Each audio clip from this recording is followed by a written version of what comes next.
বিএনপির পার্টি অফিসে মধ্যরাতে আগুন। আল আমিন স্টাফ রিপোর্টার, রূপগঞ্জ, নারায়ণগঞ্জ। নারায়ণগঞ্জের রূপগঞ্জে ৭ অক্টোবর ২০২৪ মধ্যরাতে রূপগঞ্জ উপজেলায় মুড়াপাড়া ইউনিয়নের মোড়েরঘাট এলাকায় বিএনপির পার্টি অফিসে এই ঘটনা ঘটে। ঘটনাস্থল পরিদর্শন করতে আসেন নারায়ণগঞ্জ জেলা স্বেচ্ছাসেবক দলের আহ্বায়ক মাহবুব রহমান মাহবুব, বিএনপি নেতা পারভেজ, অ্যাডভোকেট আমিনুল ইসলাম ইমন, বিএনপি নেতা, যুবদল নেতা আবু মোহাম্মদ মাসুম, ছাত্র নেতা সুলতান মাহমুদ রিপন, আল আমিন গোলাপসহ আরও অসংখ্য নেতাকর্মী। এ সময় তারা বলেন, আগামী ২৪ ঘন্টার ভেতরে সুস্থ তদন্ত করে দোষীদের আইনের আওতায় আনার দাবি জানাচ্ছি।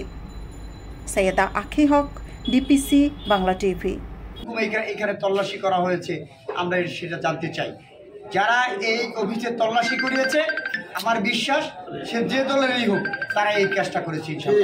আপনারা জানেন, এর আগেও আমাদের এখানে ছাত্রনেতা আকিব, রিপন সহ যারা এখানে বসে থাকতো, তাদেরকে এখান থেকে বের করে দেওয়ার জন্য, এই অফিস থেকে বের করে দেওয়ার জন্য বারবার সেনা কর্মকর্তা বিভিন্ন প্রশাসনিক লোক দিয়ে বিভিন্নভাবে হয়রানি করা হচ্ছে। কারা করেছে আমরা